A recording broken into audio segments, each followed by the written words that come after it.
अल्हम्दुलिल्लाह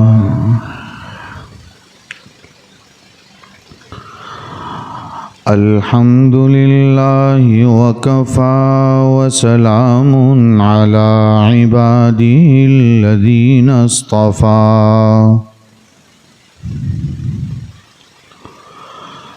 वसल्लि वसल्लिम अला सय्यिदिना मुहम्मदिनिल मुस्तफ़ा।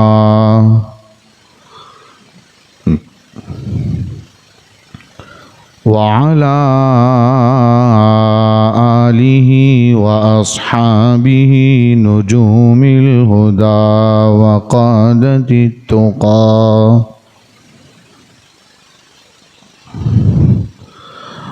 अल्लाहुम्मा आथिरना वला तूथिर अलैना। अल्लाहुम्मा जन्निबनल फ़वाहिश मा ज़हर मिन्हा व मा बतन व मिनल ख़ताया वज़्ज़लल। अम्मा बअदु फ़अऊज़ु बिल्लाहि मिनश शैतानिर रजीम। बिस्मिल्लाहिर्रहमानिर्रहीम।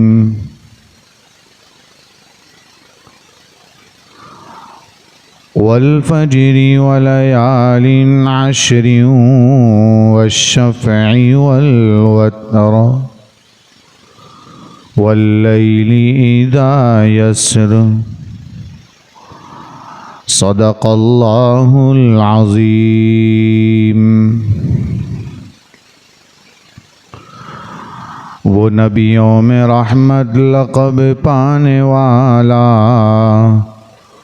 मुरादें गरीबों की बरलाने वाला,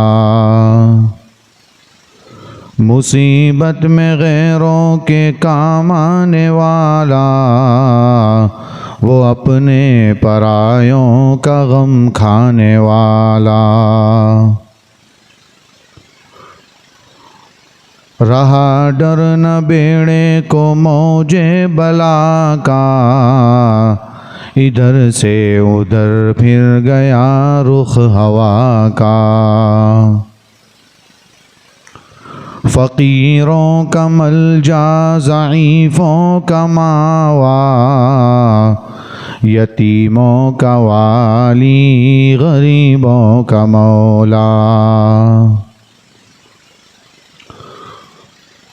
उतर कर हिरा से सोए कौम आया, और एक नुस्ख़े कीमिया साथ लाया। वो बिजली का कड़का था या सौते हादी, अरब की ज़मीं जिसने सारी हिला दी। नई एक लगन सबके दिल में लगा दी, और एक आवाज़ में सोती बसती जगा दी। इन्नल्लाह व मलाइकतहु युसल्लूना अलन नबी। या अय्युहल्लज़ीना आमनू सल्लू अलैहि वसल्लिमू तस्लीमा। अल्लाहुम्मा सल्लि अला सय्यिदिना मुहम्मदिन व अला आलि सय्यिदिना मुहम्मदिन व अस्हाबिहि व अज़वाजिहि व बारिक व सल्लिम।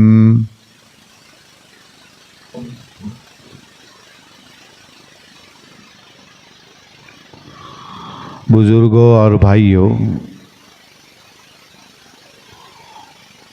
और पर्दा नशीन दीनी माएँ और बहनें,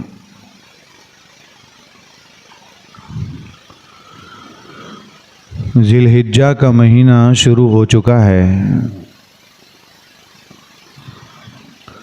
और जैसे ही ज़िलहिज्जा का महीना आता है तो नबी करीम सल्लल्लाहु अलैहि वसल्लम की कुछ तालीमात हमें बेदार करती है।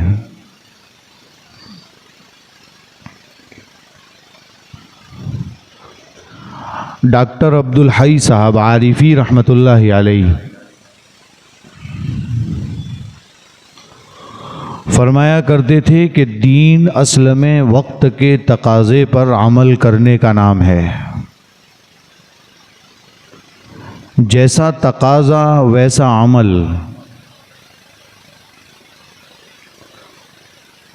परेशानी ये है कि हम पीछे का बहुत सोचते हैं और आगे से बहुत डरते हैं, जिसकी वजह से हाल को भूल जाते हैं। ध्यान से सुनेंगे तो बहुत समझ में आएगा। पीछे को उर्दू में माजी बोलते हैं, इंग्लिश वाले उसे पास्ट बोलते हैं। मुस्तकबिल के लिए ये उर्दू लफ्ज़ है मुस्तकबिल, इंग्लिश वाले उसे फ्यूचर बोलते हैं। इस वक्त हम जो बात कर रहे हैं इसे उर्दू में हाल बोलते हैं, इंग्लिश वाले उसे प्रेजेंट बोलते हैं।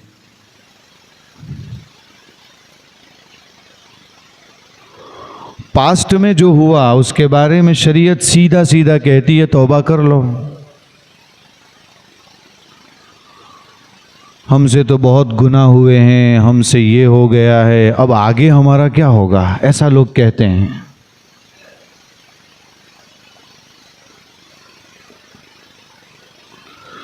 शरीयत कहती है दिल से एक मर्तबा अस्तगफिरुल्लाह रब्बी मिन कुल्लि ज़म्बिन व अतूबु इलैहि पढ़ लो, मामला साफ हो जाएगा।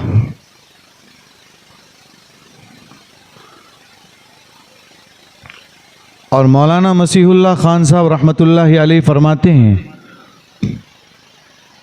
हाल की फिक्र करो, यानी प्रेजेंट की फिक्र करो। हमारा हाल क्या है?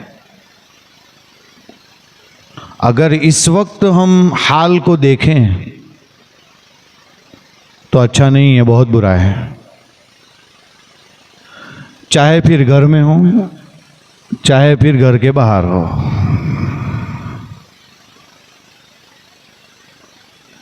अगर हम घर में जाते हैं तो घर के हालात बिल्कुल ठीक नहीं है। किस तरह ठीक नहीं है मैं आपको बताता हूं। हज़रत मुफ्ती हिफ्ज़ुर रहमान साहब सिमलकी दामत बरकातुहू को तो आप जानते ही होंगे तकरीबन। इस्लामिक कोर्ट चलाते हैं वो। उनके पास नित नए वाक़यात मुसलसल आते हैं। उनसे अभी ताज़ा मैंने सुना है, वो कहते हैं कि अभी 5 दिन के अंदर जो वाक़यात आए हैं वो डरावने हैं।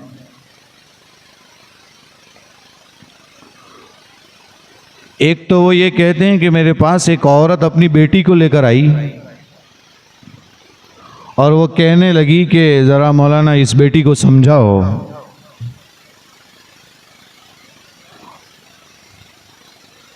वो किसी के प्यार में फंस गई है।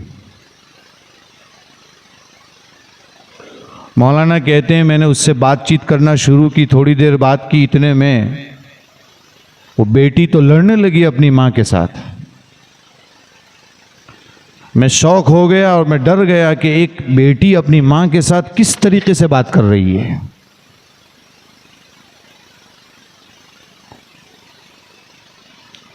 मौलाना एक बात ये भी फरमाते हैं कि एक वाक़या ऐसा भी आया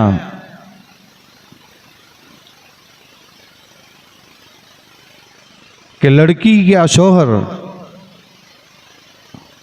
लड़की अपने शौहर से कह रही है कि आपके अब्बू यानी लड़की के खुसर देखो ना मुझे 2-4 दिन से बोसे लेते हैं। मैं गैर मुस्लिमों की बात नहीं कर रहा हूँ भाइयों, मैं अपने मुसलमान मुआशरे की बात कर रहा हूँ।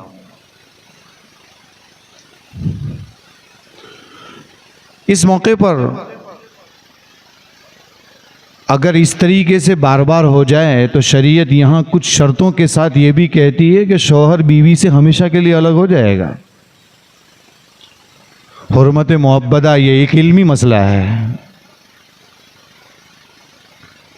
लेकिन ये सुनकर तो डर लग रहा है कि ये क्या हो रहा है। कई घरों के रिपोर्ट्स है कि खुसर और बहू दोनों मिलकर ब्लू फिल्म देखते हैं, बहन और भाई मिलकर ब्लू फिल्म देखते हैं। और ये सब चीज सुनने के बाद समझ में आता है कि दौर इंटरनेट चल रहा है, और ये इंटरनेट के दौर में जो बहाव है उसमें कैसे कैसे लोग बह गए हैं। ज़माने जाहिलियत में जब कोई सबसे ज्यादा जिना करने वाला होता तो वो अपने घर के ऊपर झंडा गाड़ता था। वो झंडा देखकर लोग फैसला करते थे, यानी वो फखरन झंडा गाड़ता था कि मैं इन इलाके में, इस इलाके में सबसे बड़ा जिना करने वाला इंसान हूं। आज फिर दौरे जाहिलियत लौटा कि लोग इंस्टाग्राम पर पोस्ट रखते हैं गलत काम करके कि देखो मैंने ये जिना किए हैं।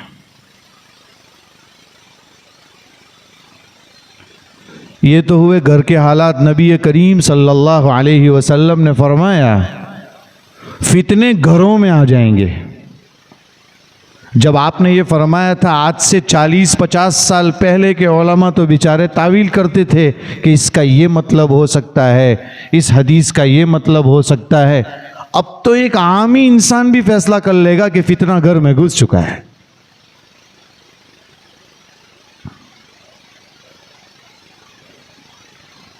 और अगर बाहर चलते हैं हम तो जरा जवानों का जायजा लेते हैं तो जवानों की हालत क्या है। 12 साल के बच्चे, 13 साल के बच्चे नशे में चूर हैं। शराब की लत, गांजा, चरस और आपको क्या क्या बताऊं, अब तो जो है खांसी का एक सिरप निकला है, उससे भी लोग नशे लेते हैं। पेट्रोल का नशा तो आम हो चुका है और हमारा जवान उसमें बह रहा है। जवान के जिना की बात तो छोड़ ही दो, मैं आपको शराब की बात कर रहा हूं। ये उम्मुल खबाइस है, यानी तमाम गुनाहों की जड़ है।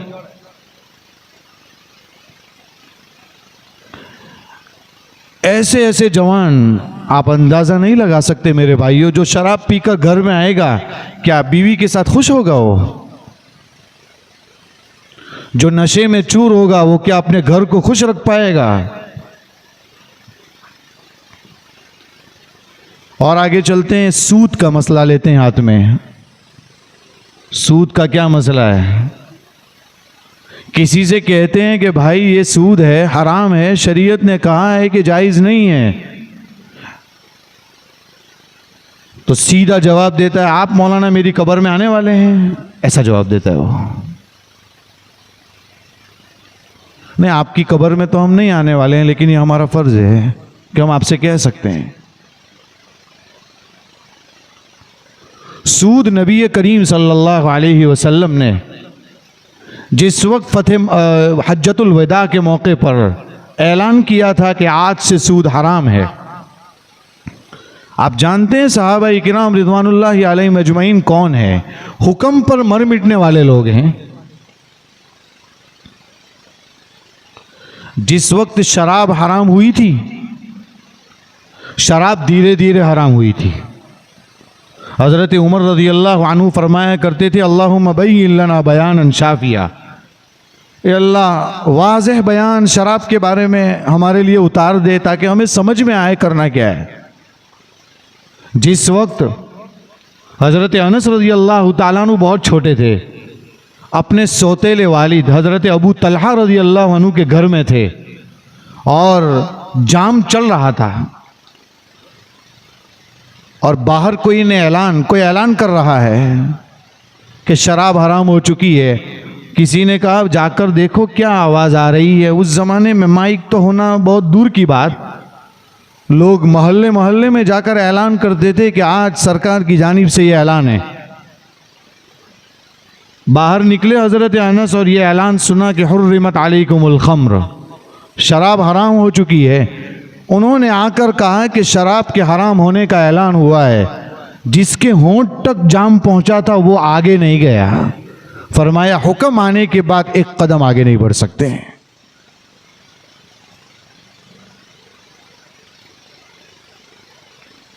ये सहाबाई किराम थे। हज्जतुल वदा के मौके पर हज़रत अब्बास रज़ी अल्लाह ताला अन्हु से आप सल्लल्लाहु अलैहि वसल्लम ने फरमाया, अब्बास ये कौन है? सरकार के चचा हैं, one of the rich man, यानी बहुत मालदार आदमी है, बहुत मालदार। हमारी बैंकें तो क्या कर्जा देती है, वो कर्जे देते थे लंबे लंबे, लाखों में, मिलियनों में। चूंकि सूद हराम नहीं हुआ था,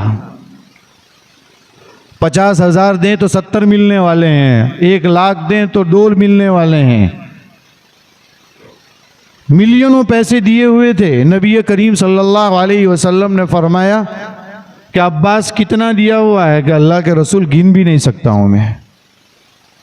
का सूद हराम है आज से? कि अल्लाह के रसूल माफ है। 1-2 रुपये माफ नहीं किए, आज हम किसी के 100 रुपये नहीं छोड़ते हैं। लाखों रुपये, मिलियनों रुपये सरकार के एक ऐलान पर माफ कर दिए।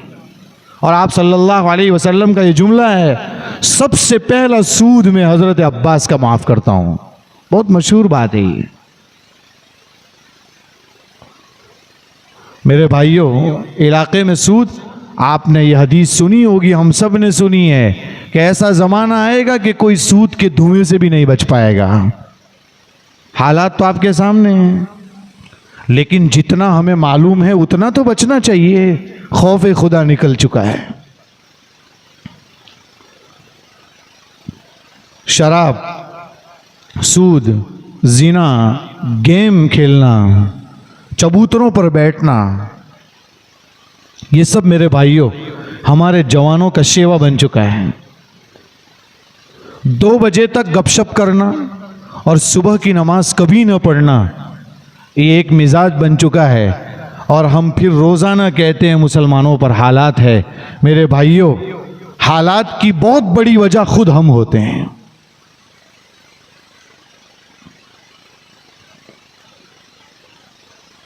और आगे चलते हैं, ज़माने पर नज़र डालते हैं तो मुल्क में कौन सी फिज़ा चल रही है मुझे कहने की ज़रूरत नहीं। कहना सिर्फ इतना है कि नबी करीम सल्लल्लाहु अलैहि वसल्लम की ज़ात को भी छोड़ा नहीं गया है।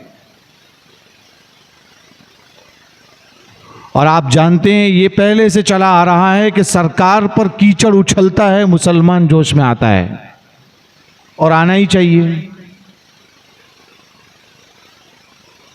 एक मुसलमान कैसा भी हो, लेकिन उसके दिल के किसी न किसी कोने में अल्लाह के रसूल की मोहब्बत छुपी रहती है। क्या तकाजा करती है ये चीज? 2 बातों की तरफ इस मामले में तवज्जो दिलाऊंगा। नंबर 1, एक तरफ तो ये है कि एक मुसलमान के दिल में कहीं ना कहीं सरकार की मोहब्बत छुपी हुई है, इससे तो खुश होते हैं हम, बिल्कुल अच्छी बात है। बहुत मशहूर अख्तर शीरानी का वाक़या आपने सुना होगा बार बार वीडियो में। बड़ा शायर था, शराब बहुत पीता था, उससे बहुत सारे सवालात किए गए, फलां शायर कैसा है, फलां कैसा है, फलां कैसा है, सब चीज़ के उसने इधर उधर के जवाबात दिए। उससे पूछा गया अल्लाह के रसूल के बारे में, पहले कुछ नबियों के बारे में पूछा गया तो गुस्से हो गया, और जब सरकार के बारे में पूछा गया तो शीशा उठाकर मार दिया उसे। कहा कि इस हालत में तू मुझसे अल्लाह के रसूल का नाम ले रहा है। ये इश्क है जो कहीं ना कहीं छुपा रहता है। लेकिन दूसरी भी एक बात है, मौलाना मनाजिर हसन गीलानी रहमतुल्लाहि अलैह बहुत बड़े हमारे अकाबिरीन में से रहे हैं। जब पढ़ रहे थे ज़माने तालिब इल्मी में, शेखुल हिंद रहमतुल्लाहि अलैह के पास पढ़ रहे थे, तो शेखुल हिंद रहमतुल्लाहि अलैह ने जब इस हदीस पर पहुंचे, ला युमिनु अहदुकुम हत्ता अकून अहब्ब इलैहि मिन मालिही व वलदिही वन्नासी अजमाइन, बहुत मशहूर है ये हदीस, जिसका मतलब ये है कामिल मोमिन उस वक्त तक नहीं हो सकते जब तक कि इंसान को, मुसलमान को अपनी जान, माल, औलाद से भी ज़्यादा सरकार से मोहब्बत न हो जाए। हज़रत उमर रज़ियल्लाहु ताला अन्हु का वाक़या बहुत मशहूर है। अल्लाह के रसूल सल्लल्लाहु अलैहि वसल्लम से फरमाया, सरकार बहुत ज़्यादा मोहब्बत है लेकिन मेरी जान से ज़्यादा नहीं आपसे मोहब्बत। आप सल्लल्लाहु अलैहि वसल्लम ने फरमाया, उमर काम नहीं चलेगा। का फिर क्या है? का मेरी आपकी जान से भी ज़्यादा मोहब्बत मुझसे हो तो कामिल मोमिन है। तो हज़रत उमर रज़ियल्लाहु ताला अन्हु ने फरमाया, मेरी जान से भी ज़्यादा आप अज़ीज़ हैं। तो अल्लाह के रसूल सल्लल्लाहु अलैहि वसल्लम ने फरमाया, उमर अब काम बन गया। हज़रत थानवी रहमतुल्लाहि अलैहि से किसी ने कहा कि हज़रत बात तो आपकी सही है कि सब चीज़ से ज़्यादा अल्लाह के रसूल से मोहब्बत होनी चाहिए, अपनी औलाद और अपनी जान से भी ज़्यादा। हज़रत थानवी ने फरमाया, क्यों नहीं? कहा हमको लगता नहीं है कि अपनी औलाद से भी ज़्यादा मोहब्बत हो। तो हज़रत थानवी रहमतुल्लाह अलैह ने फरमाया, ज़रा ये बताइए, आपका बेटा अल्लाह के रसूल को गाली दे तो आप क्या करेंगे? फरमाया, अल्लाह के रसूल को गाली देगा तो मैं अपने बेटे को कत्ल कर दूंगा। कहा बस यही तो है सबसे ज़्यादा मोहब्बत, अपनी औलाद से ज़्यादा अल्लाह के रसूल से। लेकिन शेखुल हिंद रहमतुल्लाहि अलैह की बात ज़रा बहुत बारीक है। वैसे तो ये उलमा के मजमे में कही जाती है, शायद आपको भी समझ में आ जाए। शेखुल हिंद रहमतुल्लाहि अलैह से मौलाना मनाजिर हसन गीलानी ने इस हदीस पर कहा कि हज़रत इस हदीस से सीधा सीधा समझ में आता है कि जब भी अल्लाह के रसूल का कोई गलत नाम लेता है तो इंसान भड़क उठता है। कि यही तो इस हदीस का मतलब है। शेखुल हिंद रहमतुल्लाहि अलैह ने फरमाया, बात तो ऐसी ही है, लेकिन यहाँ बात यह है कि सरकार के लिए नहीं भड़कता है, वो अपनी जान के लिए भड़कता है। इसलिए कि अगर अल्लाह के रसूल के खिलाफ बुरा कहा जाएगा तो उसकी इंसल्ट हो रही है कि मेरे नबी मेरे हैं और तू मेरे नबी को बुरा कह रहा है, और अगर मैं नहीं बोलूँगा तो फिर मेरी इंसल्ट होगी कि तू जिसको मानता है उसको क्या कर रहा है तू। का इसका मतलब ये हुआ कि सरकार के लिए नहीं कर रहा है, अपने लिए कर रहा है वो। शेखुल हिंद रहमतुल्लाह अलैह फरमाते हैं, यही तो दलील है कि अगर वो सच्ची मोहब्बत सरकार से करता होता तो नमाजों में कहाँ है, सुन्नतों में कहाँ है, दाढ़ी क्यों नहीं रखता, अजान होती है, पिछले कई दिनों से मसले चल रहे हैं अजान के, लोग कहते हैं ये वो, प्रिंट मीडिया में लिखते हैं लिखने वाले लोग, अखबारों में आप पढ़िए मजमून, उसमें वो लिखते हैं क्या ज़रूरत है लाउड स्पीकर पर अजान की। जब अजान होती है तब तो जो है आपके लोग चाय की दुकानों से और पान के गल्लों से मस्जिद तो आते नहीं हैं, तो फिर क्या ज़रूरत है लाउड स्पीकर पर अजान देने की। ये मौका हमने दिया है। मेरे भाइयों, तो मैं ये अर्ज़ कर रहा हूँ कि एक तरफ नबी करीम सल्लल्लाहु अलैहि वसल्लम की ज़ात है, तो जब सरकार पर कोई कुछ भी बोलता है तो बात तो ये है कि इंसान भड़क उठता है, होना भी चाहिए। तो एक तरफ तो नाराज़गी का इजहार अच्छे तरीके से करना चाहिए, दूसरी बात सरकार की सुन्नतों को अपनी ज़िंदगी में अपनाना चाहिए। हमने नहीं अपनाया तो लोग बोले ना, हमने सरकार के तरीक़ों को लोगों तक नहीं पहुंचाया तो आज मेरे महबूब पर लोग कीचड़ उछाल रहे हैं। हज़रत आयशा रज़ियल्लाहु ताला अन्हा के ऊपर कीचड़ उछला, हजरत आयशा रदियल्लाहु ताला अन्हा का मसला आपके सामने है। पिछले किसी जमाने में भी उछला था। पड़ोस मुल्क का वाकया बहुत मशहूर है। इल्मुद्दीन नामी शख्स खड़ा हो गया था और उसने जिसने ये काम किया था उसका काम तमाम किया था, और उसके बाद खुद पुलिस खाने में हाजिर होकर एफआईआर दर्ज करवाई थी और कहा था कि मैं आ गया हूँ, ये आयशा का बेटा खुद हाजिर हो गया है यहाँ पर। जबकि वो नमाज का पाबंद नहीं था, घोड़े चलाने वाला था। मेरे भाइयों, कहते हैं लिखने वालों ने लिखा, अल्लामा इकबाल के ज़माने का वाक़या है ये, कि अल्लामा इकबाल ने कहा एक बार आप बोल दीजिए कि गलती से मैंने किया है, आपको हम छुड़वा देंगे। का जिंदगी में एक काम तो सच किया है, उसमें भी झूठ बोलूंगा मैं। और फिर ये कहा था, ये बड़ी अजीब बात, कहा जब से यहां आया हूं आज 15 दिन हो चुके हैं, रोजाना नबी करीम सल्लल्लाहु अलैहि वसल्लम की जियारत हो रही है। मेरे भाइयों, आज हज़रत आयशा रदियल्लाहु ताला अन्हा पर कीचड़ उछलता है। हमने हज़रत आयशा की तालीम, हज़रत आयशा की सीरत लोगों को पहुंचाई नहीं। हमारी माएँ और बहनें जानती ही नहीं हैं कि हज़रत आयशा कौन है, किस साल शादी हुई, किस मकसद से हुई, उस उम्र में शादी करने का मकसद क्या था, उस ज़माने में कितनी कम उम्र लड़कियों से शादी हुआ करती थी। वो तो बात की बात है कि दूसरे मज़ाहिब में कितनी कम उम्र लड़कियों से किसने किसने शादी की है। वो ज़माना बड़ा अरब का ज़माना, उनका खाना खजूर और वो कम उम्र की लड़कियां, ये कोई बड़ी बात नहीं थी, पहले चलता ही था। ये टॉपिक किसने दिया? हमने ही दिया उनको। ये मेरे भाइयों, मैं आपको बता रहा हूं हाल का मसला। नबी करीम सल्लल्लाहु अलैहि वसल्लम पर जान लुटाने वाले शुरू से लेकर आज तक चले आ रहे हैं।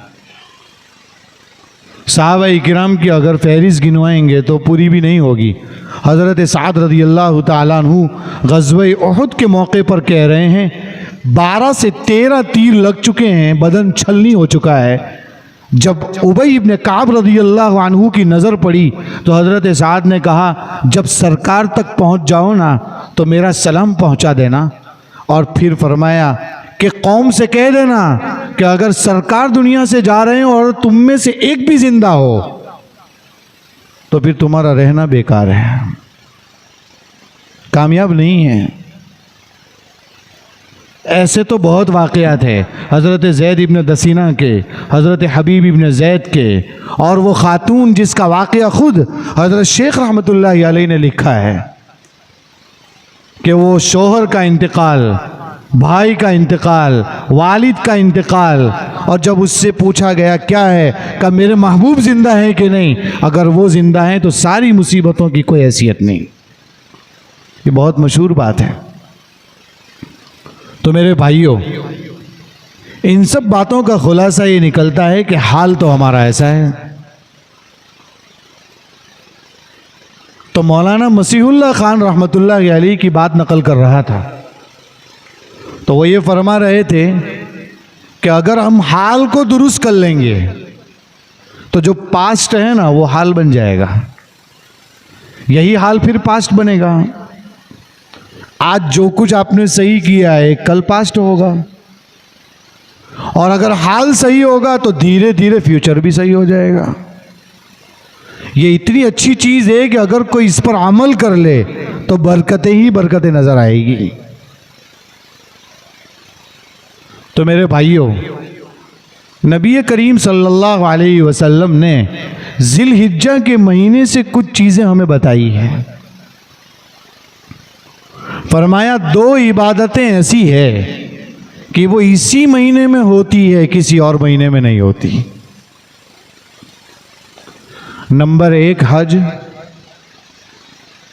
हज इसी महीने में होता है। अगर कोई अरफात के मैदान में पूरा साल बैठेगा तो उसे सवाब मिलेगा? कुछ भी नहीं मिलेगा। लेकिन 9 जिलहिज्जा को सोते सोते भी गुजर जाएगा तो उसका हज अदा हो जाएगा और सवाब बहुत मिलेगा। इसमें भी हमें क्या तालीम दी?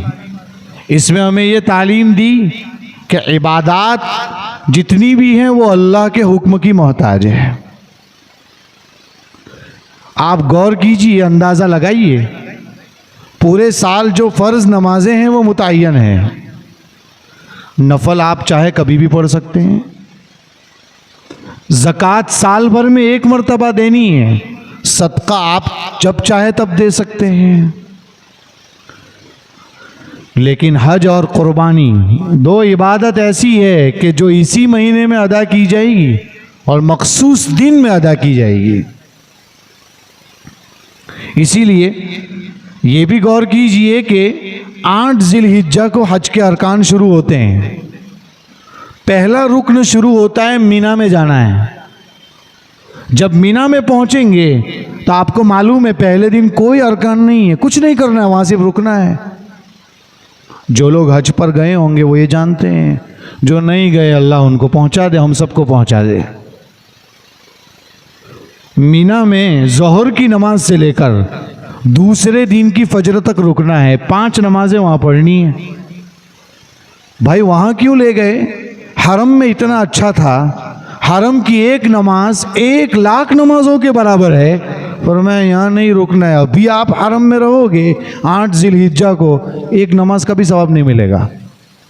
आपको सवाब कहाँ मिलेगा? मीना में जाकर ही। तो मीना जाना पड़ेगा। क्या तालीम दी? फरमाया कि जो लोग ये एतराज़ करते हैं कि बुत की पूजा करते हैं तो आप भी तो पत्थर के पीछे घूमते रहते हैं, जवाब ये है पत्थर की कोई हैसियत नहीं है। अगर हरम की और पत्थर की कोई हैसियत होती तो इसको छोड़कर क्यों जाते? अल्लाह के हुक्म के मोहताज हैं। अल्लाह का हुक्म आया तो मीना चले गए। आप जानते हैं कि उसके बाद अरफात है। अरफात में आपको रुकना है, थोड़ी देर के लिए भी गुजर जाएगा तो काम हो जाएगा। ये 5 दिन में एक दिन जिलहिज्जा का आता है यौमुन नहर, 10वीं जिलहिज्जा को कुर्बानी। अगर 10, 11 और 12 इन 3 दिनों के अलावा में कोई कुर्बानी करेगा तो कुर्बानी अदा नहीं होगी। शरीयत की तालीम है।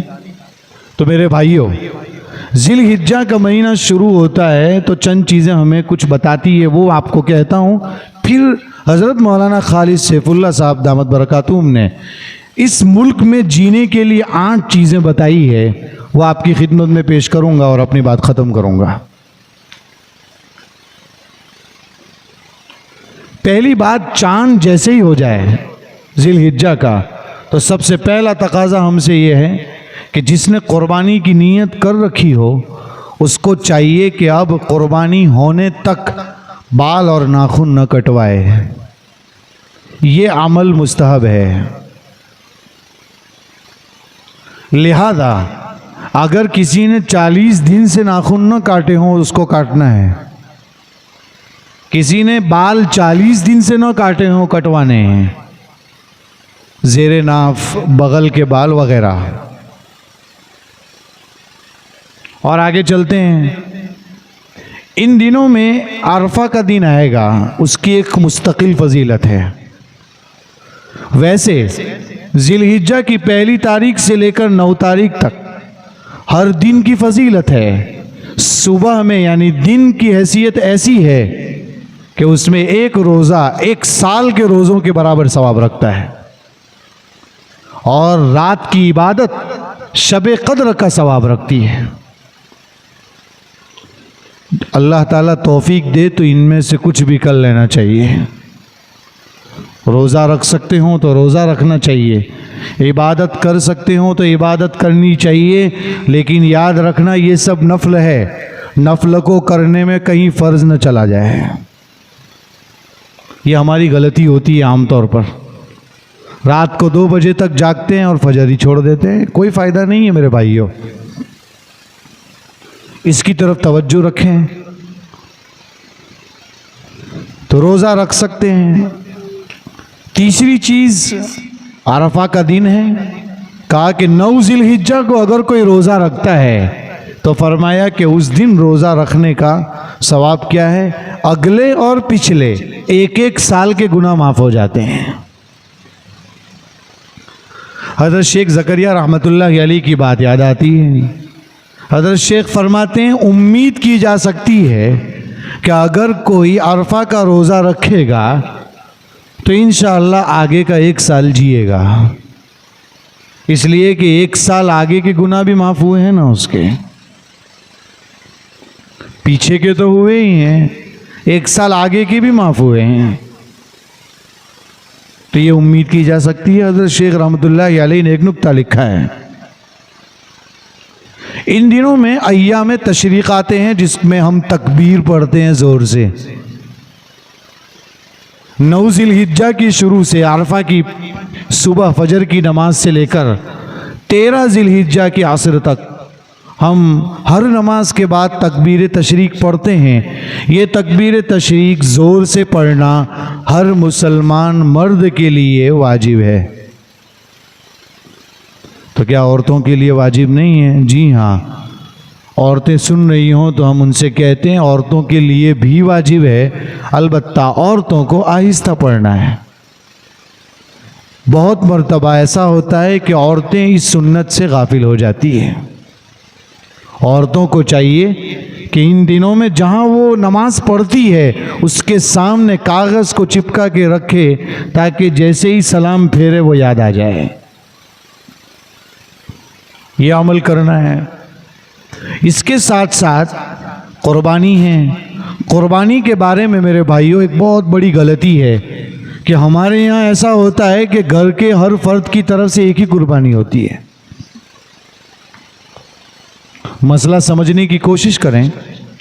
अगर घर में 4 लोग हैं और चारों निसाब के मालिक हैं तो 4 कुर्बानी करनी है। शौहर को भी करना है, बीवी को भी करना है, अगर लड़का बालिग है तो उसको भी करना है, और उलमा से कांटेक्ट रखना है, पता चले कि क्या होता है। हम उलमा से पूछते ही नहीं हैं कि क्या हो रहा है। एक जगह पूछा कि आपके यहाँ कुर्बानी कितनी होती है? कि हम लोग तो एक कर लेते हैं। मैंने कहा आप तो सब मालिक हैं पैसों के। कहा हम सब के पास 2-2, 5-5 लाख रुपए हैं। का कब से हैं? क्या 10, 15, 20 साल से होंगे। का कुर्बानी कब से नहीं कर रहे हैं? कहते कभी नहीं करते हम तो। नबी करीम सल्लल्लाहु अलैहि वसल्लम ने फरमाया जो शख्स निसाब का मालिक हो और अगर वो कुर्बानी ना करे तो वो मेरी ईदगाह के करीब भी ना आए। इतनी बड़ी वईद है मेरे भाइयों, लेकिन आज इससे बहुत कोताहियाँ हो रही हैं। दूसरी बात, जो हिस्सा लिखवाते हैं उनके दिमाग में एक बात डालता चलूँ, सिर्फ बोझ ना उतारे हैं। वही जो हिस्सा लिखवाते हैं ज़रा तहकीक भी करें कि क्या हो रहा है, कैसा हो रहा है, कुर्बानी हो भी रही है कि नहीं। पड़ोस मुल्क का एक सर्वे आया तो पड़ोस मुल्क के सर्वे में ये आया कि मुश्तरका कुर्बानी जहाँ जहाँ होती है हमारे इलाके में, कई इलाके ऐसे हैं जिनमें कुर्बानी के दिनों से पहले कई जानवर कट जाते हैं, तो कईयों की कुर्बानी ही गई। पता नहीं हमारे यहाँ क्या होता होगा, उम्मीद तो यही रखते हैं अच्छा होता होगा, लेकिन मेरे भाइयों जानना ज़रूरी है।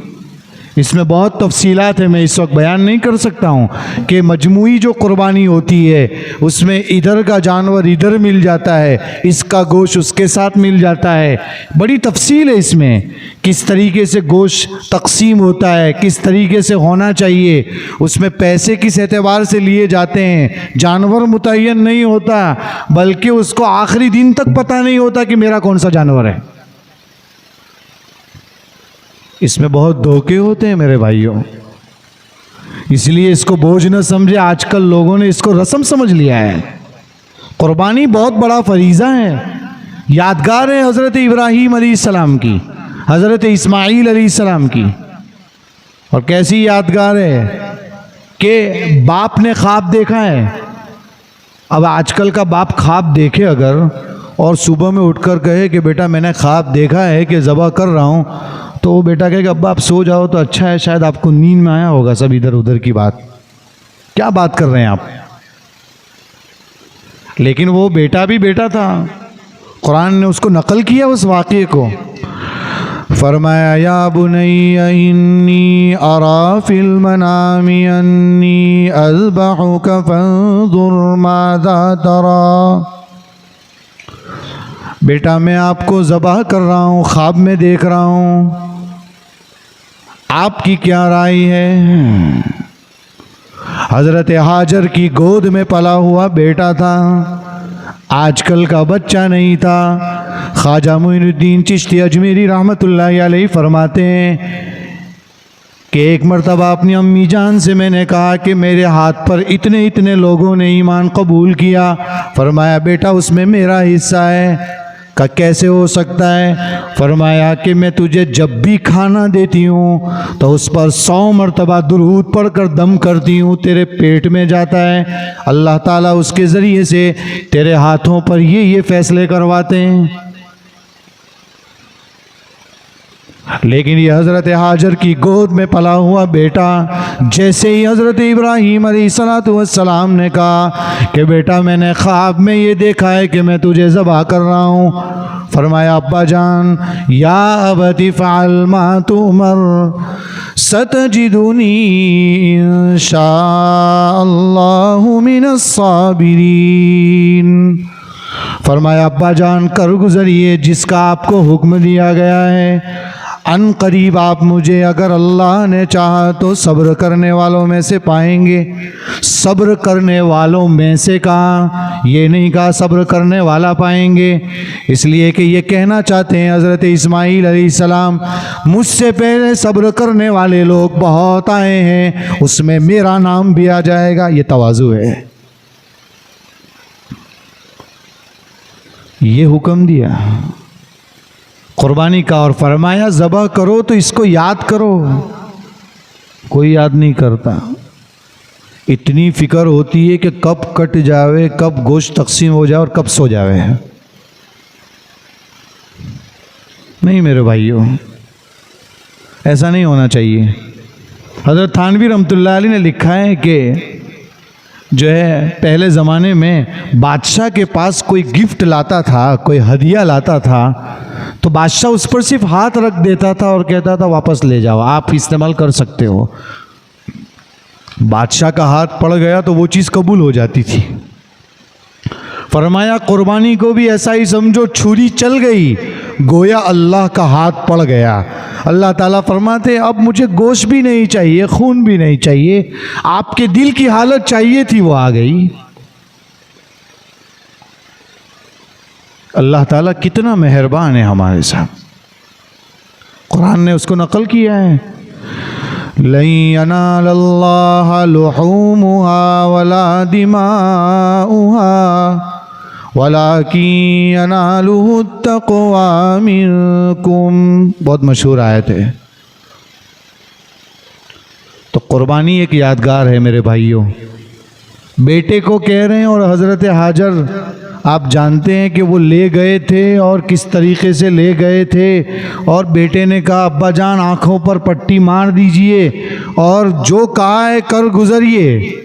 छुरी चलाते जा रहे हैं, आसमान ने कभी ऐसा मंजर नहीं देखा था। छुरी चलाते जा रहे हैं, चल नहीं रही है, मेंढा आ गया।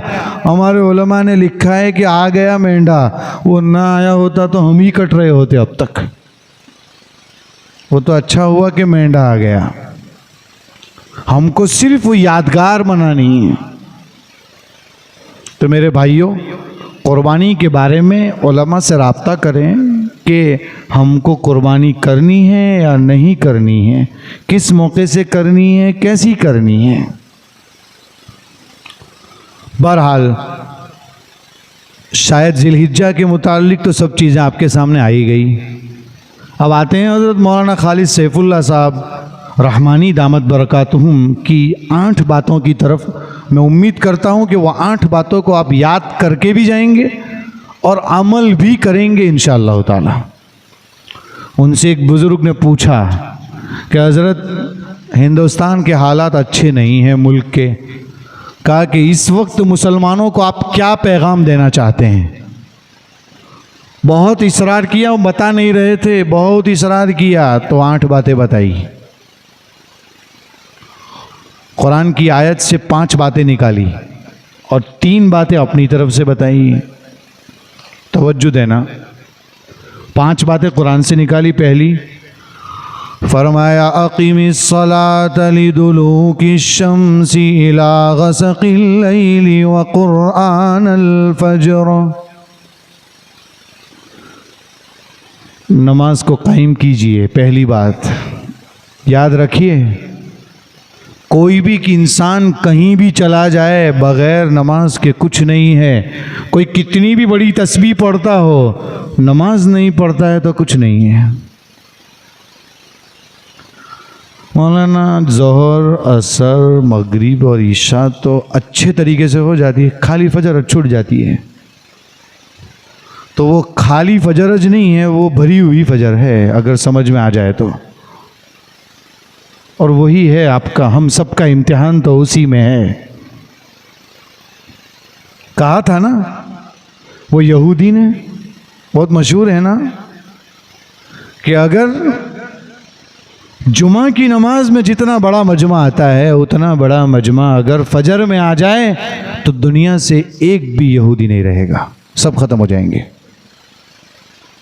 लेकिन ये कब होगा उसका इंतज़ार है। हमारा हाल क्या है मेरे भाइयों, एक दूसरे से के पीछे ही पड़े रहते हैं। नमाज तो क्या पढ़ते, बल्कि जो कुछ करते हैं उसको भी खो देते हैं। एक दूसरे की टांग खींचने के आदी है हम। वो लतीफ़ा बहुत मशहूर है कि वो जहन्नुम के 3 गढ़े थे, एक यहूदी का था, एक ईसाई का था, एक मुसलमान का था। लतीफ़ा तो बहुत मशहूर है लेकिन उसमें सबक है। तो वो यहूदियों के पास, वो यहूदी अंदर से बाहर निकलना चाह रहे थे तो वहाँ फरिश्ता खड़ा रहा, धक्के मार रहा था कि अंदर जा, आप बाहर नहीं आ सकते। फिर ईसाई के पास पहुँचे तो उसने, वो भी वहाँ भी फरिश्ता खड़ा था। मुसलमानों वाले वहाँ पर वो कोई फरिश्ता खड़ा नहीं था। पूछा यहाँ कोई फरिश्ता नहीं है? कहा यहाँ जो भी ऊपर आना चाहता है वो नीचे वाला ही उसकी टांग खींच लेता है, ज़रूरत ही नहीं है उसकी। है तो मेरे भाइयों लतीफ़ा, लेकिन हकीकत में हमारी कौम का हाल बयान किया है इसमें। नमाज़ें पढ़िए, पहला काम याद रहेगा इंशाअल्लाह। पहली तालीम जो हमें दी है वो नमाज है। उसके बाद क्या कहा? व क़ुरआनल फ़ज्र इन्न क़ुरआनल फ़ज्रि कान मशहूदा। फरमाया कि फ़ज्र की नमाज ख़ास तौर पर, दूसरी तालीम, और उसमें इमाम साहब को कहा है कि फ़ज्र में लंबी नमाज पढ़िए, इसीलिए इसको क़ुरआनल फ़ज्र कहा है। दूसरी नमाजों में सलात का लफ्ज़ आया है, लेकिन फ़ज्र के लिए क़ुरआनल फ़ज्र आया है, यानी उसमें ज़्यादा कुरान पढ़ा जाता है। कितना पढ़ना है वो तो इमाम साहब जानते हैं, कहने की ज़रूरत नहीं, लेकिन ज़्यादा पढ़ना है दूसरी नमाज़ों के मुकाबले में। लेकिन मसला क्या है वो भी बताता चलूँ। वो इमाम साहब उसी को भुगतते भी होंगे बेचारे। एक दिन अगर 10 मिनट से 11 हो गई तो पीछे से 4 लोग पूछेंगे, आज मौलाना 11 मिनट की नमाज़ पढ़ा दिया आपने। हकीकत बयान कर रहा हूँ, जैसे तरावी में होता है। तरावी में ऐसा होता है कि हमारे एक बुज़ुर्ग फरमाते हैं कि रोज़ाना लोग आकर कहते हैं कि आपका रुकू बहुत लंबा था, सजदा बहुत लंबा था। तो बुज़ुर्ग ने कहा एक काम कीजिए, मेहराब में घड़ी लगा दीजिए, उसको देख देख के रुकू भी करूँ, उसको देख देख के सजदा भी करूँ। इस तरह थोड़ी होता है मेरे भाइयों। एक महीने में तरावी पढ़ने की आती है, मेहराब सुनाने की आती है, दिल से कुरान सुनना चाहिए, लेकिन उसमें भी लोग घड़ियाँ देखते रहते हैं बार बार। वो इमाम इतनी घड़ी नहीं देखता जितने मुसल्ली घड़ी देखते हैं। पढ़ना जिसको है, आपको तो सिर्फ खड़ा ही रहना है। मानता हूँ आसान नहीं है खड़ा रहना, जिसको याद होता है वो तो चलता रहता है उसके पीछे। आपका ज़्यादा मुजाहदा है, जो हाफिज़ नहीं होता वो बेचारा खड़ा है, उसको थोड़ी पता है कहाँ क्या होने वाला है। लेकिन सवाब भी तो इतना है, सवाब भी बहुत चाहिए और खड़ा भी नहीं रहना है। जैसे रमज़ान के मौके से हम कहते रहते हैं कि लोग सर्वे करते हैं कि मलेशिया में इतना लंबा रोज़ा है, अर्जेंटीना में इतना है, सिर्फ 11 घंटे का रोज़ा है। अरे भाई ये सर्वे क्यों कर रहा है? काश के मैं अर्जेंटीना में होता तो चला जा। अरे भाई तू जिस जगह है उसी जगह का रोज़ा है, तू 17 घंटे रोज़ा रखेगा, सवाब भी तो इतना मिलने वाला है तुझे, इसकी फिक्र क्यों नहीं करता? बहरहाल मेरे भाइयों, दूसरा पैगाम क्या दिया? फजर की नमाज लंबी होनी चाहिए, उसमें ज़्यादा कुरान पढ़ना है। ये इमाम साहब के लिए है, यानी जो इमाम नहीं है उनको छुट्टी हो गई इसमें। उसके बाद वमिनल लैली फतहज्जद बिही नाफिलतन लक, तहज्जुद पढ़नी है। तीसरा पैगाम, वहाँ फजरत नहीं पढ़ी जाती ना, आप तहज्जुद की बात कर रहे हैं। बिल्कुल, जो नहीं फजर पढ़ता उसको तहज्जुद नहीं पढ़नी है। पहले फजर की पाबंदी करें, लेकिन जो फजर का पाबंद हो, नमाजों का पाबंद हो, उसे रात में उठकर गिड़गिड़ाना चाहिए। मेरे भाइयों, गिड़गिड़ाने से ही लोगों को मिला है। जिसको जो कुछ मिला है अल्लाह के सामने रोने से मिला है। तो क्या कहा? वमिनल लैली फतहज्जद, और बिही, तहज्जुद में भी कुरान पढ़ना है। उसमें 2 तालीम है। जो हाफिज नहीं है वो तो मुख्तसर पढ़ेगा, और जो हाफिज है उसको इन्ना आतीना नहीं चलेगी, उसको लंबा पढ़ना पड़ेगा। तहज्जुद में कितना पढ़ना है? नबी करीम सल्लल्लाहु अलैहि वसल्लम इतना कुरान पढ़ते थे कि आपके पाँव में वरम आ जाता था। शेखुल हिंद रहमतुल्लाहि अलैहि के पैर में आखिरी ज़िंदगी में वरम आ गया। घर वालों ने कहा अब तो सो जाओ, कितनी नमाज पढ़ोगे? फरमाया ज़िंदगी में 1 मरतबा तो सरकार की सुन्नत पर अमल हुआ, मुझे कोस रहे हो। पूरी ज़िंदगी पैरों में वरम आ जाए उसकी कोशिश करता रहा, ताकि सरकार का तरीक़ा मेरे पास आ जाए, मैं सरकार के तरीक़े को अपना लूँ। जब मेरे पैरों में वरम आ गया तो तुम कोसने लगे। लंबा पढ़ना है। कितना लंबा? वो तो हदीसों में है कि इतनी लंबी नमाज कि वो एक सहाबी साथ में खड़े हुए तो आप सल्लल्लाहु अलैहि वसल्लम उनको यूँ कि अभी रुकू कर लेंगे, तो सूरह बकरा भी पूरी हुई पहली रकात में, और उसके बाद सूरह आले इमरान भी मुकम्मल, और सूरह निसा भी मुकम्मल, सूरह माइदा भी मुकम्मल, सब सूरतें मुकम्मल हो गई एक ही रकात में। वो कहते हैं अभी अल्लाहु अकबर कहेंगे आप सल्लल्लाहु अलैहि वसल्लम। लंबी नमाज पढ़ लें, एक ही रकात में 6-6 पारे पढ़ लें, और यहाँ तो एक पारा भी नहीं सुनना जाता। मेरे भाइयों, ये हमारा अलमिया है, अफसोस की बात है। बहरहाल तहज्जुद पढ़नी है, पढ़ेंगे इंशाअल्लाह। फजर पढ़ेंगे, उसके बाद तहज्जुद भी पढ़ेंगे इंशाअल्लाह। और तहज्जुद में कुरान ज़्यादा पढ़ना है। 4 बातें हो गई। पहली बात, नमाज कायम करना है। बग़ैर नमाज सबसे पहला जीना है। आप जानते हैं ना, ये जो माइक चल रहा है इसको कंट्रोल कर रहा है कौन? एम्पलीफायर। हमारी पूरी ज़िंदगी को कंट्रोल करने वाली चीज़ नमाज है, इसलिए बग़ैर नमाज के काम नहीं चलेगा। और नंबर 2, दूसरा सबक क्या दिया? फजर की नमाज में कुरान ज़्यादा पढ़ना है। तीसरा पैगाम, तहज्जुद पढ़नी है। चौथा पैगाम, तहज्जुद में कुरान ज़्यादा पढ़ना है।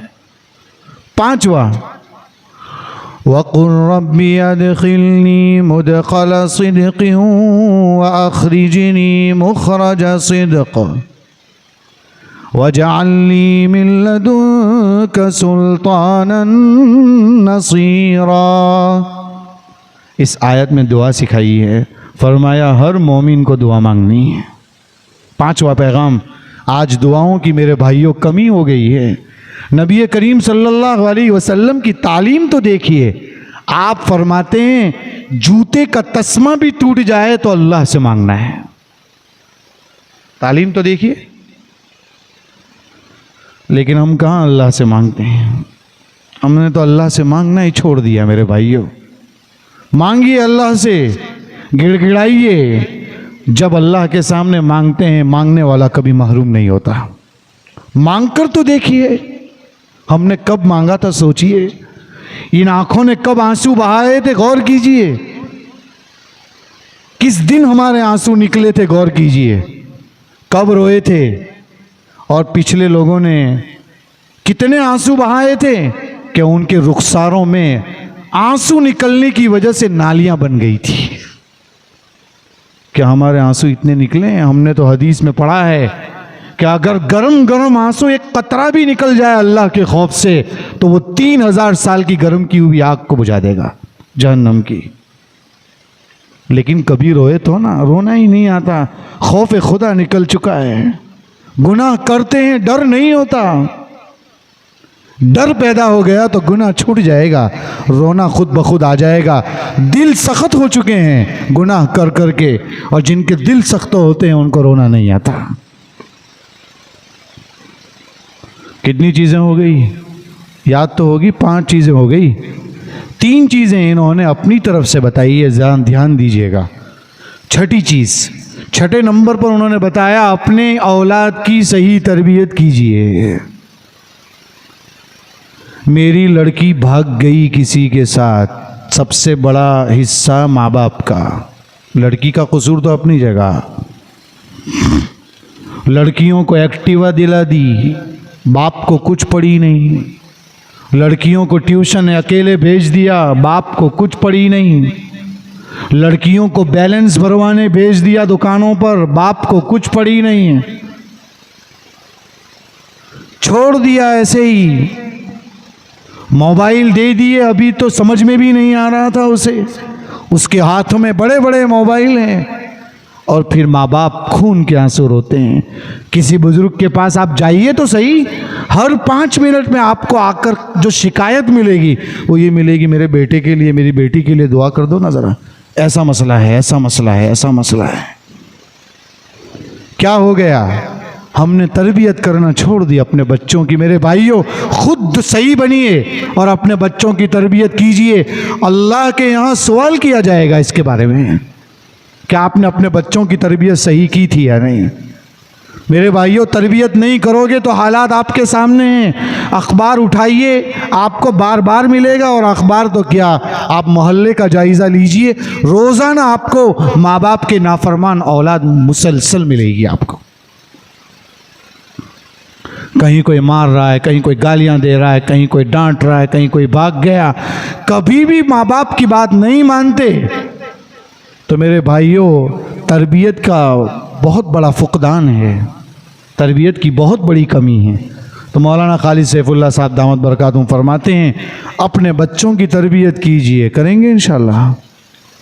सही तरबियत कीजिए, उन्हें बताइए, बाप नमाज पढ़ने आएगा तो बच्चे आएंगे, बाप मोबाइल कम चलाएगा तो बच्चे कम चलाएंगे, बाप गेम खेलना छोड़ेगा तो बच्चे छोड़ेंगे, बाप गंदी चीज़ें देखना छोड़ेगा तो बच्चे छोड़ेंगे। ये ज़रूरी है मेरे भाइयों। छठी चीज़ क्या फरमाया? छठी चीज़ फरमाई कि मस्जिदों के गुंबद छोटे कीजिए और इस्लामिक स्कूल कायम कीजिए। बहुत बड़ी बात है। मस्जिदों के गुंबद, आज उम्मत का बहुत सारा पैसा मस्जिदें बनवाने में लग रहा है, लेकिन इस वक्त मुल्क का तकाजा ये है कि एक इस्लामिक स्कूल कायम होनी चाहिए। निसाब की बात क्या करूं आपके सामने, स्कूल में क्या सिखाया जाता है वो तो आपको पता ही है। यहाँ के लोग भी जानते होंगे और सभी लोग समझते होंगे कि स्कूलों में निसाब हर दिन कैसे बदलता जा रहा है। हमारा बच्चा मुसलमान बनकर जाएगा, दोबारा घर लौटेगा, क्या वो मुसलमान बाकी रहा या नहीं, खतरा है। इसलिए इसके लिए मकतब भी मजबूत होना चाहिए, अकाइद भी मजबूत होने चाहिए, ईमान मुजमल ईमान मुफस्सल समझाना चाहिए, उनको बताना चाहिए अल्लाह और रसूल कौन है, उनको हर चीज़ सिखानी चाहिए। आज हमारे बहुत सारे बच्चे मदरसों से भी दूर है, स्कूलों में जाते हैं, ईमान बेच कर चले आते हैं। मेरे भाइयों, इर्तिदाद की लहर चल रही है। छोटे बच्चों को देखकर रहम आता है, पता नहीं ये बड़े होंगे तो और कितने फितने देखेंगे। कितनी चीज़ें हो गई? 7 चीज़ें हो गई है, अगर याद रही हो तो अच्छी बात है। 8वीं चीज़ उन्होंने फरमाई, शादियों को डैमेज वाली कीजिए। डैमेज वाली शादी का क्या मतलब होता है? यानी शादी कीजिए, सिंपल कीजिए। आप जानते हैं, एक वाक़या नकल करते हैं वो हज़रत खज़िर अलैहिस्सलाम और हज़रत मूसा अलैहिस्सलाम का वो वाक़या। कश्ती में जा रहे थे और हज़रत खज़िर ने उनसे कह रखा था हज़रत मूसा अलैहिस्सलाम से कि जो है कुछ भी बोलना मत, मैं कुछ भी करूं। और वो कश्ती का आगे का हिस्सा फाड़ दिया था। हज़रत मूसा अलैहिस्सलाम से रहा नहीं गया, वो तो ये क्या कर दिया आपने, इतनी अच्छी कश्ती तोड़ डाली आगे की, आगे से फाड़ दिया आपने। कहा मैंने आपसे कहा था ना बोलना नहीं है, फिर भी बोले आप, फिर क्यों बोले? कहा अब नहीं बोलूंगा। कुरान ने उसको सूरह कहफ में नकल किया है, क़ाल अलम अक़ुल लक इन्नका लन तस्ततिअ मई सबरा। बहुत तफसील से बयान किया है उसे। वहाँ जवाब दिया है कि कश्ती का आगे का हिस्सा क्यों तोड़ा गया। लिखा है अम्मा सफ़ीनतु फ़कानत लिमसाकीन यअमलून फ़िल बहरी फ़अरदतु अन अईबहा वकान वराअहुम मलिकुन यअख़ुज़ु कुल्ल सफ़ीनतिन। आप हज़रत कारी साहब से तफसीर सुन ही रहे होंगे। तफसीर सुनना बहुत ज़रूरी है, ज़रूर शरीक रहिए उसमें, इसलिए कि कुरान का दर्स बहुत बड़ी चीज़ होती है, बहुत बड़ी चीज़ होती है। इसमें बहुत अच्छी बात नकल की है। उसमें कहा है कि बादशाह जो है अच्छी कश्तियों को ले लेता था, का हमने आगे से तोड़ दी ताकि उसकी नज़र ही ना पड़े इसके ऊपर, बद नज़री से बचाना। फरमाया शादियां ऐसी कीजिए कि किसी की नज़र ही ना पड़े। लेकिन 2 लाख का तो शामियाना, कितने लाख का? 2 लाख का। अच्छा, और आगे 3 लाख का खाना। और मेहर कितनी? कि मौलाना 5,000 रखे तो चले कि नहीं, ऐसा पूछते हैं लोग। और शामियाना कितना है? 2 लाख का है। और जिस लड़की के साथ जिंदगी भर रहना है उसको मेहर कितना दे रहा है, उसमें भी पूछता है कि कम से कम मेहर कितना है, ऐसा पूछते हैं लोग। अरे कम से कम, ज़्यादा से ज़्यादा पूछिए कितना देना है। मेहर फातिमी अगर आज देंगे ना तो 1,10,000 हो जाएगी, तकरीबन करीब करीब 1 लाख से ऊपर ही होगी। 1531 ग्राम चांदी देना है, बहुत ज़्यादा हो जाएगी इस ज़माने में। लेकिन जो 2 लाख के शामियाने बनाता हो, क्या वो 1 लाख रुपए मेहर नहीं दे सकता है? दे सकता है, लेकिन देना नहीं है। और वो जो है ये इससे भी आगे मेहर है। लोग समझते हैं ये आखिरी है, इससे आगे भी है। हज़रत अली रज़ी अल्लाह ताला अन्हु की बेटी हज़रत उम्मे कुलसूम से हज़रत उमर ने निकाह किया था, तो जो मेहर दिया था ना वो तकरीबन इस ज़माने के 14-15 लाख रुपए होंगे, ज़्यादा हो जाएंगे। इतना मेहर तो कौन देगा, कोई देता नहीं है, लेकिन देना चाहिए अगर ज़्यादा खर्च करते हो तो। शादियाँ कैसी करनी है? डैमेज वाली।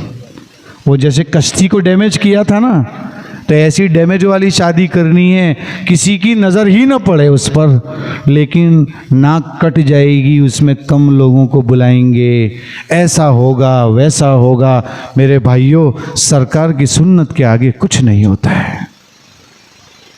ज़्यादा से ज़्यादा निकाह में किसी पर जोर दिया गया है तो मेहर और ज़्यादा से ज़्यादा वलीमा, इसके आगे कुछ नहीं है उसमें। लेकिन हमारा हाल कुछ दूसरा है। बहरहाल 8 चीज़ें सबको याद हो गई भाई? तो किसी को खड़ा करके पूछ लूँ? नहीं पूछूंगा इंशाल्लाह।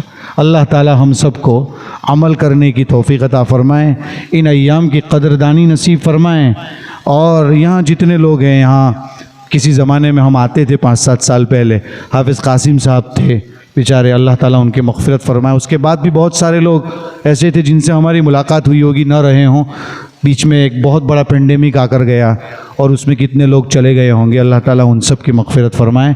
और आप मुसलसल मस्जिदों से जुड़े रहिए, उलमा से रब्त में रहिए, कांटेक्ट में रहिए। मुसलसल यहाँ इतने सब उलमा रहते हैं माशाअल्लाह, उनसे मिल कर मसाइल पूछिए, उनसे कांटेक्ट में रहेंगे, बहुत कुछ सीखने को मिलेगा।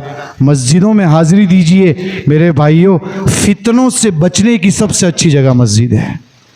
मस्जिद मत छोड़िए, मस्जिद में आइए। यहाँ आएंगे आँखों की हिफाजत तय है, यहाँ आएंगे शर्मगाह की हिफाजत तय है, यहाँ आएंगे नेकियाँ ही नेकियाँ हैं, गुनाह होने वाला ही नहीं है। तो मस्जिद को आप खूंटा समझ लीजिए अपना, यहाँ आइए पाबंदी से, ये जितना मजमा है अभी इससे कई बड़ा मजमा बाहर होगा।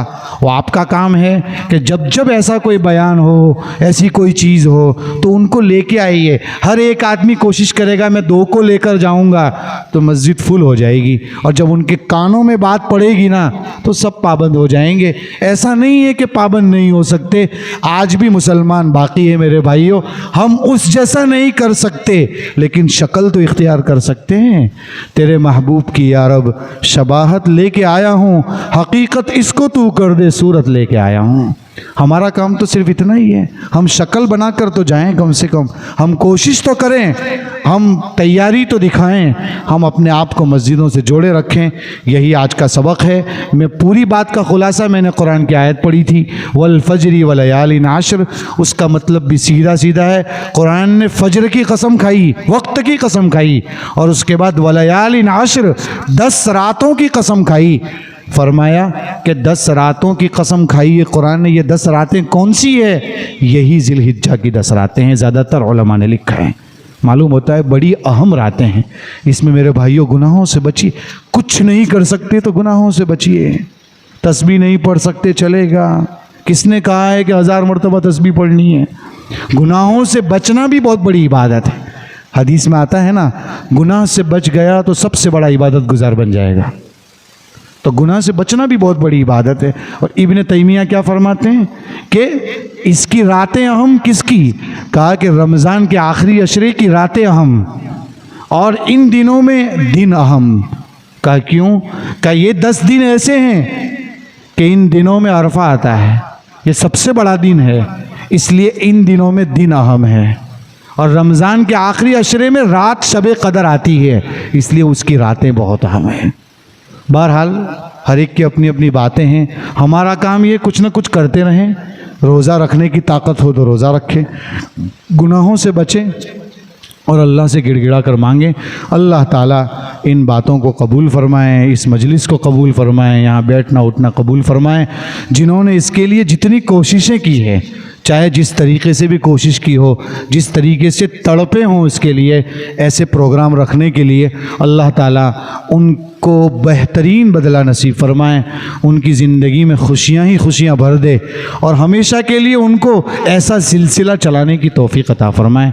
अल्लाह ताला हम सबको इन बातों पर अमल करने की तौफ़ीक़ अता फरमाएं। आमीन। व आखिर दावाना अल्हम्दुलिल्लाहि रब्बिल आलमीन। दुरूद शरीफ पढ़ें। सुब्हानकल्लाहुम्मा व बिहम्दिका व तबारक अस्मुका व तआला जद्दुका व ला इलाहा गैरुक। अल्लाहुम्मा लकल हम्दु कुल्लुहु व लकश शुक्र कुल्लुहु व लकल मुल्कु कुल्लुहु बियदिकल खैरु कुल्लुहु व इलैका यर्जिउल अम्रु कुल्लुहु। अल्लाहुम्मा सल्लि अला सय्यिदिना मुहम्मदिन व अला आलि सय्यिदिना मुहम्मदिन कमा तुहिब्बु व तर्दा बिअददि मा तुहिब्बु व तर्दा। या रब्बी सल्लि व सल्लिम दाइमन अबदन अला हबीबिका खैरिल खल्क़ि कुल्लिहिम या इलाहल आलमीन या अरहमर राहिमीन या अकरमल अकरमीन या शाफिअल अमराज या क़ाज़िअल हाजात या सरीख़ल मुस्तसरिख़ीन या मुंतहल आइदीन वल मुफ़र्रिज अनिल मकरूबीन वल मुरव्विहानिल मग़मूमीन व या काशिफ़ल कुरब या अरहमर राहिमीन। ला इलाहा इल्ला अंत सुब्हानक इन्नी कुन्तु मिनज़ ज़ालिमीन। अल्लाहुम्मा ला तजअलना बिदुआइका रब्बना शक़िय्या व कुन लना रऊफ़र रहीमा। अल्लाहुम्मा हब्बिब इलैनल ईमान व ज़य्यिनहु फ़ी क़ुलूबिना व कर्रि इलैनल कुफ़्र वल फ़ुसूक़ वल इस्यान। रब्बना ज़लमना अनफुसना व इल्लम तग़फ़िर लना व तरहमना लनकूनन्न मिनल ख़ासिरीन। रब्बना आतिना फ़िद दुनिया हसना व फ़िल आखिरति हसनतन व क़िना अज़ाबन नार व क़िना अज़ाबल क़ब्रि व क़िना अज़ाबल हश्रि व क़िना अज़ाबल फ़क़्रि व क़िना अज़ाबद दीन वहशुरना यौमल क़ियामति मअल मुत्तक़ीन मअल अबरार। या अल्लाह हमारे गुनाहों को माफ़ फरमा, ख़ताओं से दरगुज़र फरमा। बहुत बड़े मुजरिम हैं, बहुत बड़े ख़ताकार हैं, बहुत बड़े रियाकार हैं, बहुत बड़े सियाकार हैं।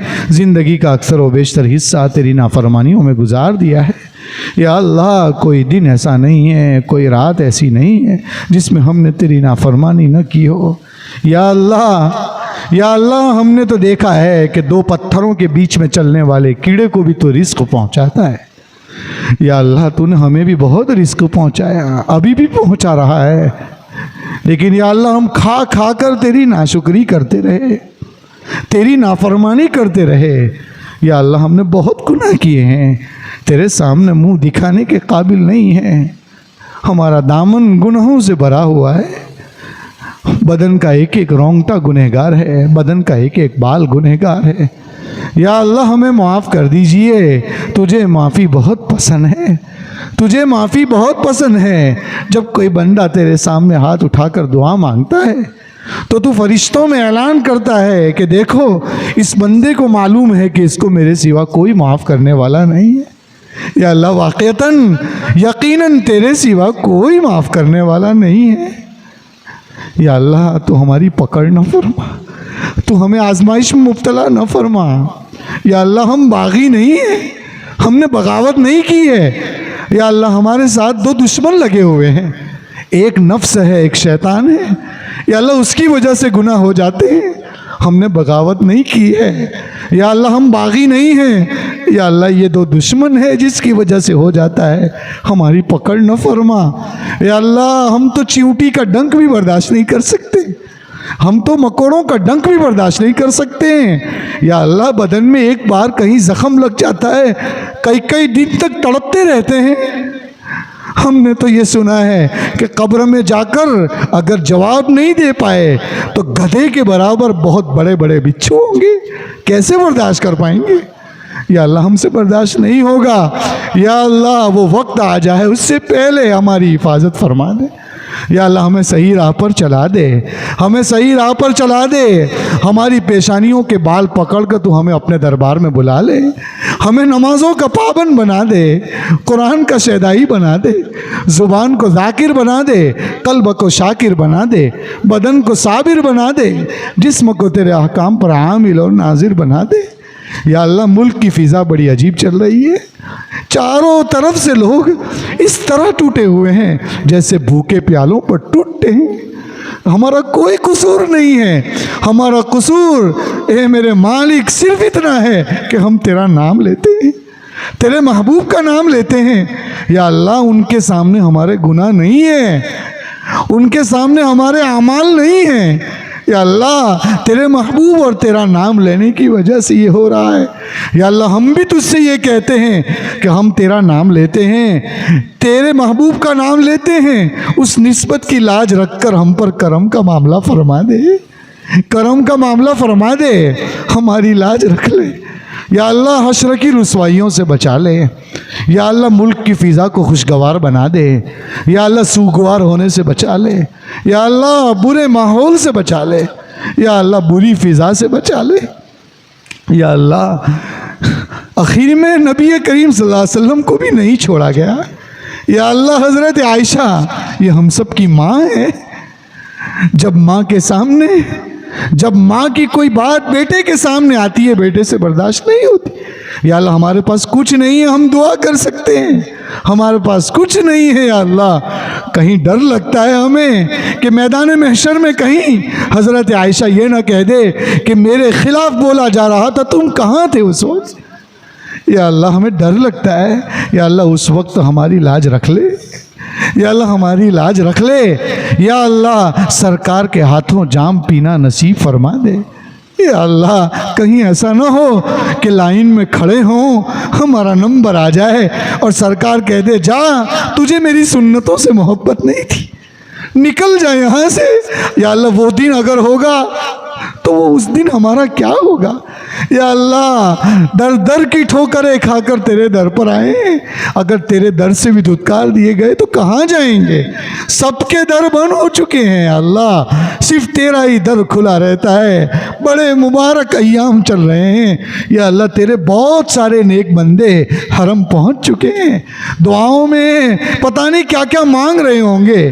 कोई तवाफ़ कर रहा होगा, कोई सही कर रहा होगा, कोई हजर अस्वद के पास बोसे हिस्सा ले रहा होगा, या अल्लाह कोई मुल्तज़म से चिमट कर मांग रहा होगा, या अल्लाह कोई मकाम इब्राहिम के पास गिड़गिड़ा रहा होगा, कोई जमजम पी कर मांग रहा होगा, कोई रोज़े रसूल के पास भी होगा, या अल्लाह कोई रियाजुल जन्नह में मांग रहा होगा।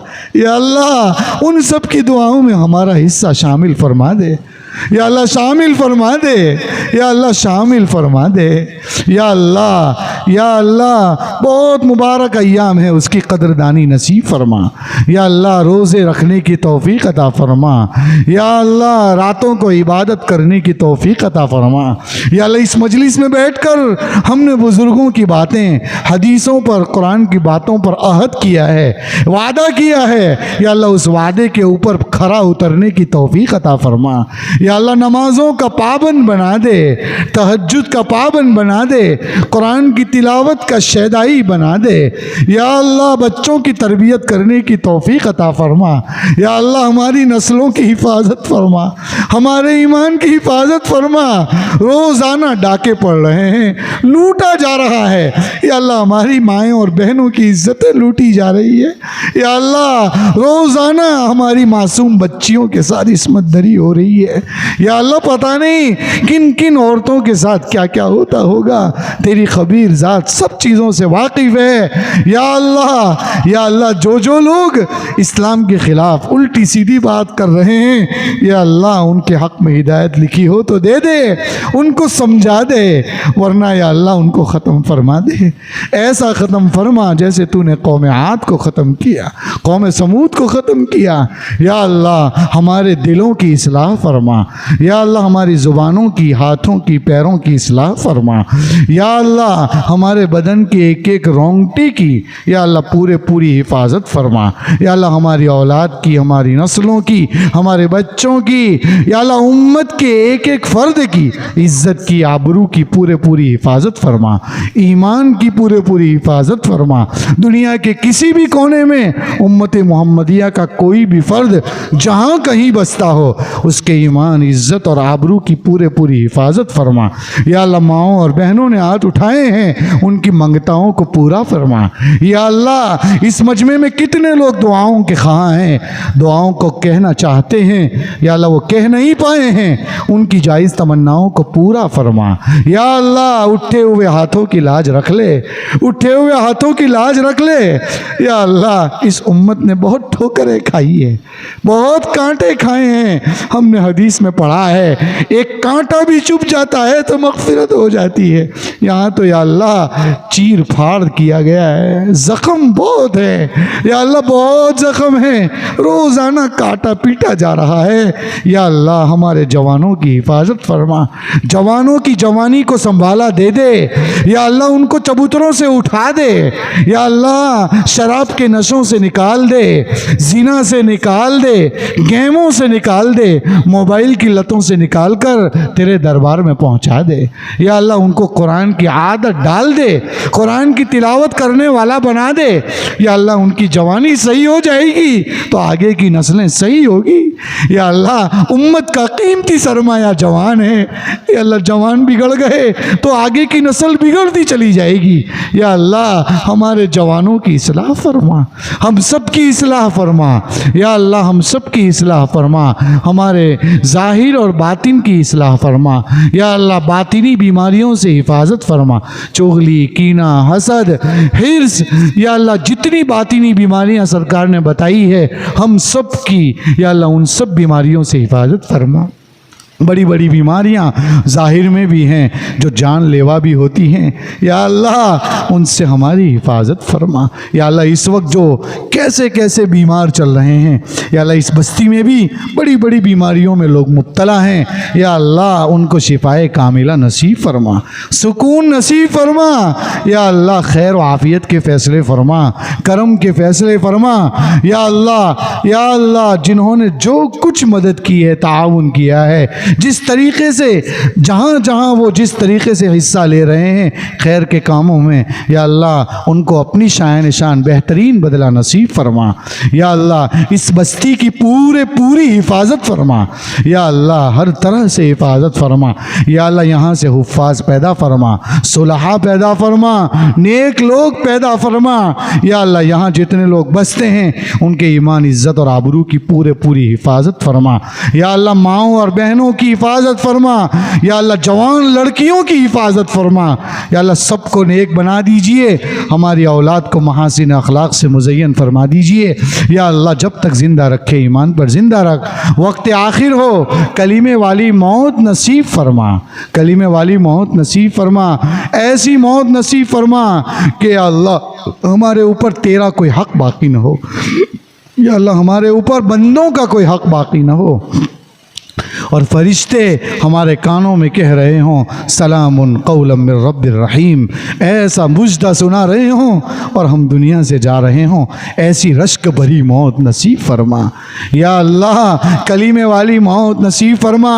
या अल्लाह नबियों, सिद्दीकीन, शुहदा और सालिहीन के साथ हमारा हश्र फरमा, जन्नत में दुखूल अव्वली नसीब फरमा, जहन्नम से या अल्लाह पूरी हिफाजत फरमा। या अल्लाह हमारी औलाद को हाफिज़ बना दीजिए। या अल्लाह कुरान का हाफिज़ बना दीजिए, आलिम बाअमल बना दीजिए। या अल्लाह बहुत सारी दुआएं मांगी हैं, बहुत सारी रह गई हैं। या अल्लाह जो रह गया तो अपने शान शान नसीब फरमा। या अल्लाह जब तक ज़िंदा रखे ईमान पर ज़िंदा रख, वक्त आखिर हो कलीमे वाली मौत नसीब फरमा। या अल्लाह इस मजमे की मग़फ़िरत फरमा, पूरी उम्मत की मग़फ़िरत फरमा और ये दुआएं अपने फ़ज़ल व करम हबीब पाक सल्लल्लाहु अलैहि वसल्लम के तुफ़ैल मंजूर फरमा बिरहमतिक या अरहमर राहिमीन।